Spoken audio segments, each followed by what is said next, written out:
magandang umaga mga kabaka. Ito po muli si Arnel Corpus dito sa Adelaide River Farms at kasalukuyan po ay nag-harvest po si Tuto ng silage. So makita po ninyo, ganyan po ang kung paano kami mag-harvest ng silage. So makita po ninyo, ayan, ginagawa po ni Tuto ay manipis lang po ang pagtanggal. At yan po ay mula sa taas pababa. Kumbaga, parang yung nag-i-slice lang po tayo ng cake, no? So mula sa taas pababa at maliit lang po yung tinitibag. So ito po yung magiging end product po nila. Ang importante lang po rito ay katulad niyan, ito pong lahat na natibag ay magamit within 24 hours. So makita nyo po, kung pansinin nyo po yung ginagawa ni Tuto, ayan, napakasikip po niyan. Hindi po natitibag yan ng basta-basta, kaya gumagamit nga po si Tuto ng pork dahil kailangan matanggal, no? So hindi po basta-basta matanggal ng pala yan. So ganyan po ang pag-harvest. Panipis po mula sa taas pababa. At kailangan malinis na malinis yung mukha, yung face ng inyong silage bank. Hindi po pwedeng natitibag, no, ng basta-basta.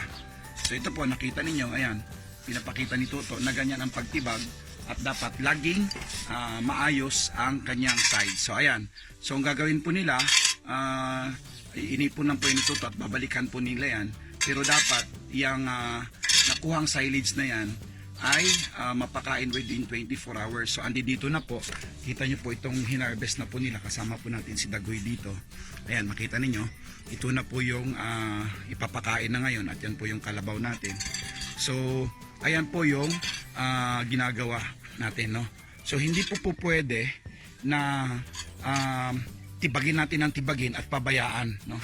Importante dyan na yung natibag ay mapakain ka agad-agad. So ayan, thank you to sa pag-demo.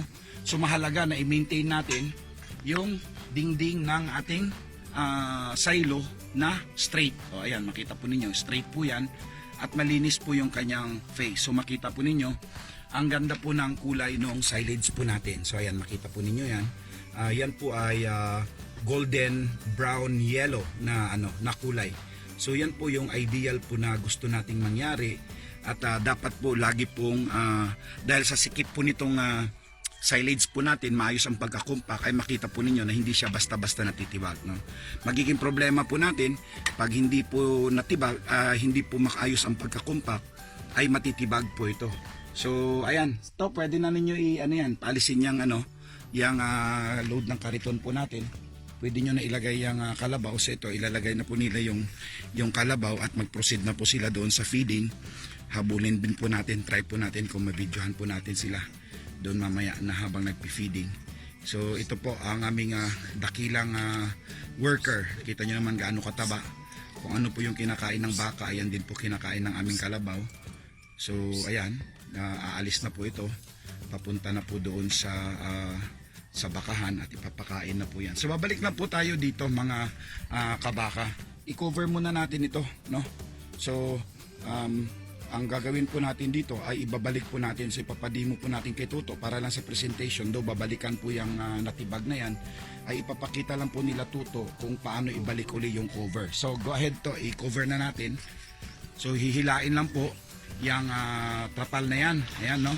So provided, for example, natapos na pong kumuha, hihilain po yung trapal na yan at ibabalik rin po yung gulong.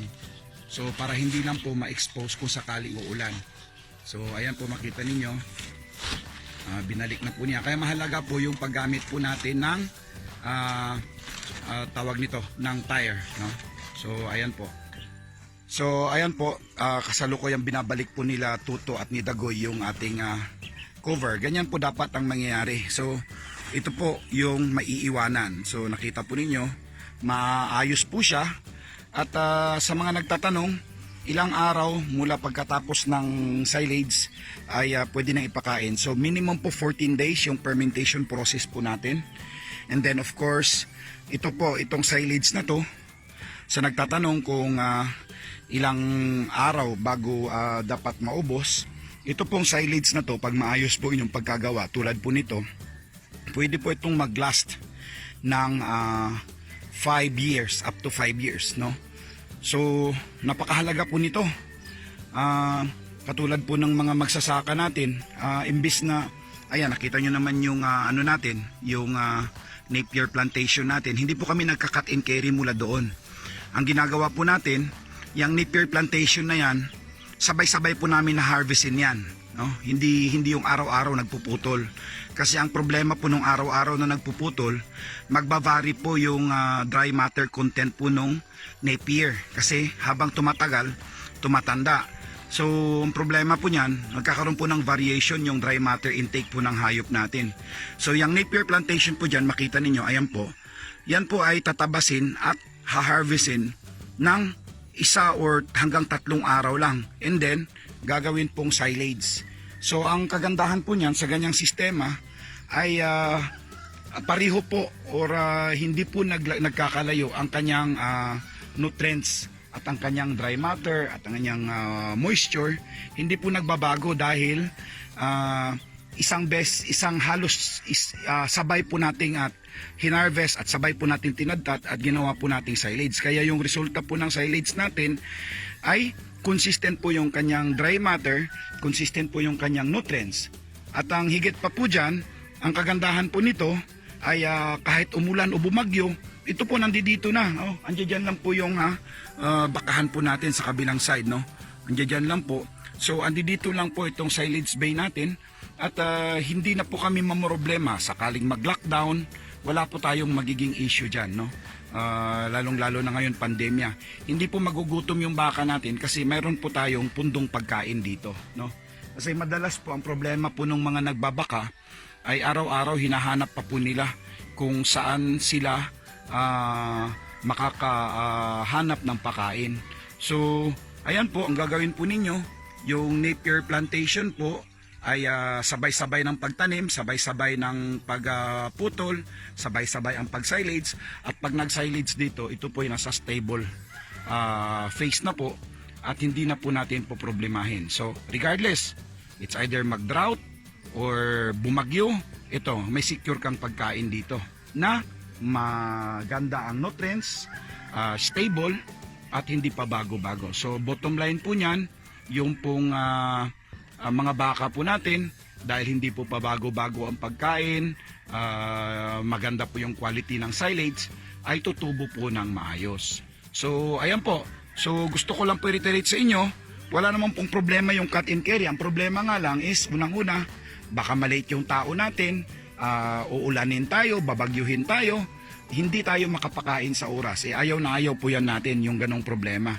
So kaya ito, samantala pag nandito yung silage, siguro kung may baka kayong 10 or 20, in a matter of 30 minutes tapos na yung trabaho nyo. At ito, tatakpan nyo lang ulit and then bukas na naman ulit. Yan.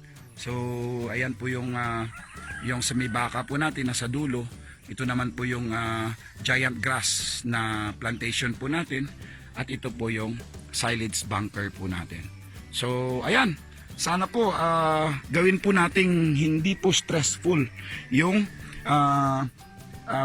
ruminant farming. Pwede po ito sa mga nagkakambing, pwede po ito sa gusto magpataba ng kanilang alagang kalabaw at pwede rin po ito sa may mga bakahan.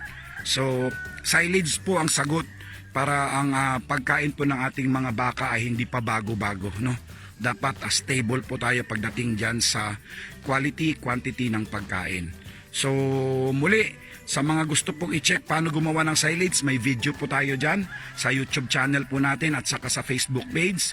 Paki-like and subscribe na rin po, napakadami na po nating video dyan.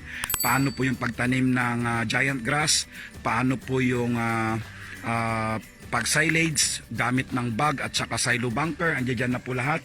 So tingnan nyo po sa YouTube channel po natin, no? So muli, ito po si Arnel Corpo sa ngalan po ni Paul Alcoriza. Kami po ay bumabati sa inyo ng isang magandang umaga at nawa pagpalain po tayo ng Panginoon.